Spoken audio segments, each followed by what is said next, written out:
That wasn't an accident. But let me tell you about a time that wasn't as obvious. It was the Monday following Mother's Day. I get a call from our girls' elementary school. Mrs. Cullum, we need you to come to the school right away. There's been an incident. I rush to the school where the principal is waiting for me. Mrs. Cullum, during our morning snack, we discovered alcohol in Simone's water bottle. Do you have any idea how it got there? Oof. Yesterday for Mother's Day, my husband made mimosas for us. I didn't finish mine, and so I reached under the counter for a water bottle, poured the mimosa in it, and put it back in the refrigerator. I guess in my hurry, I grabbed Simone's water bottle by mistake. Whew. Luckily, I had a great relationship with the school, and so the incident was dismissed. Well, not before they called my other two girls up from their school in their classroom to check their water bottles, just in case. I don't know about you, but those type of things were happening to me more than I'd like to admit. How about you? Those little missteps and mishaps, do they ever happen to you? Like you leave the house, drive around the corner, only to have to come back home and peek to make sure that you let the garage door down. Or maybe you're walking up the steps and boom, you hit your foot, almost stumbling forward. Or could it be that even this morning, you were walking out the front door, dropped those keys, only to get to your car door, and you drop them again? You laugh, you call yourself clumsy, but deep down, you might be saying, whew, I really need to get my stuff together. But you don't get your stuff together. Instead, you hurry, you talk faster, and you rush. Your body is here, but your mind, it's elsewhere. What you call clumsiness is really your body intervening when your mind is no longer present. The body sounds the alarm, not to rush you forward, but to bring you back home, back to you. Now, I never really thought very much about my little missteps. I laughed at them. I even got to the point where I made it a running joke. I said, hey, I'm just gonna slap an out-of-office message on my forehead and keep it moving. But underneath all of it, my confidence was eroding. I was disconnected with my body, which is the single place that lets you know that something is a little off. I stayed in my head, planning and preparing. Well, that's until one night when I woke up with a crushing pain in my chest. I just knew I was having a heart attack. For the first time in my life, I found myself under the bright lights of the emergency room. Heart monitors, getting my blood work done, nurses coming in and out. Well, finally the doctor comes in and he says, well, Mrs. Cullum, great news. You're not having a heart attack yet. That information, it really rocked me to my core. I knew something had to change. I didn't know what. So when I got back home from the emergency room, I did what maybe some of you would do. I consulted Dr. Google. Well, it wasn't much help. So then I called some family and friends and I said, hey, when you're stressed or you're forward focused, do you find yourself dropping things or having missteps? And more than 50% of them, they said, yes, I do.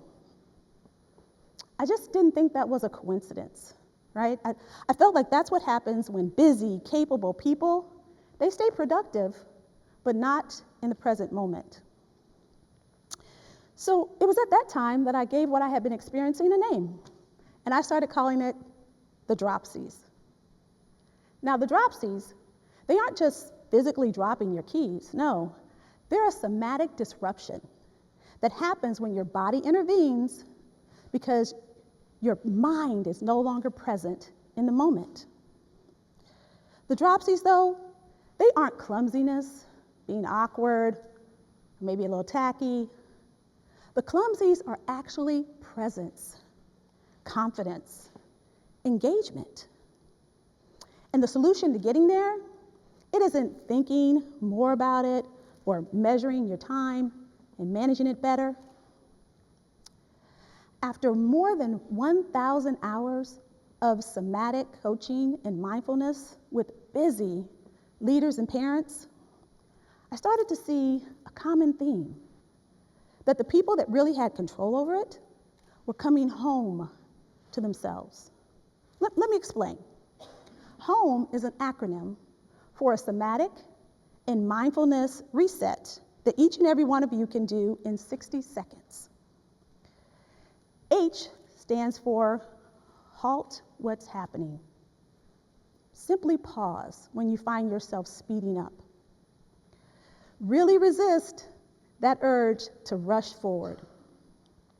When we're overwhelmed, future focus, that's what happens. Our body speeds up. So we pause, and that allows the body to tell the mind, hey, something's happening. Pay attention.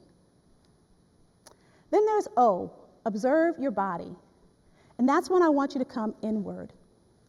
I want you to pay attention to the sensations that are going on inside of you. How do you feel? Are your shoulders raised to your ears? Are you clenching your teeth? Maybe your breath is really shallow.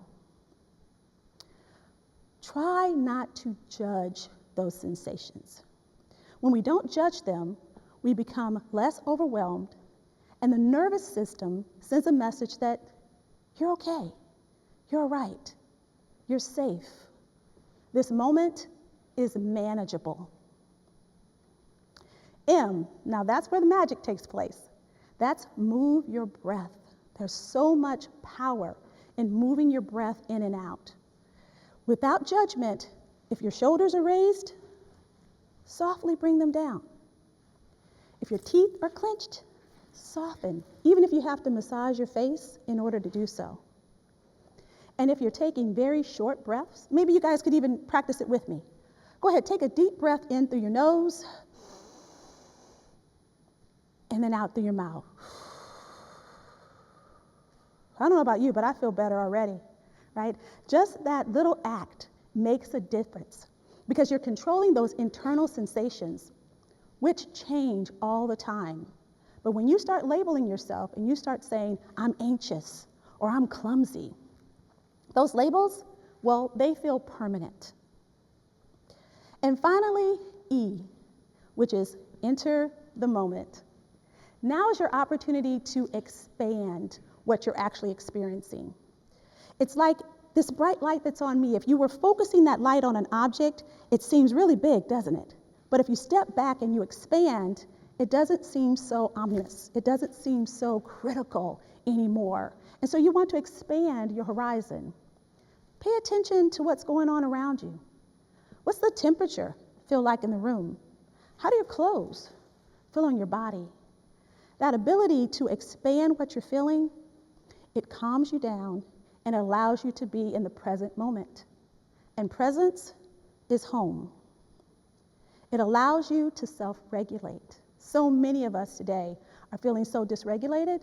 I don't know about you, but this is something that I've done, and I'm hoping that it will help you. So the next time you drop your keys, don't worry about it. It's a signal that your body is trying to bring you back home. So remember that acronym. H, halt what's happening. O, observe your body. M, move your breath. And E, enter the moment.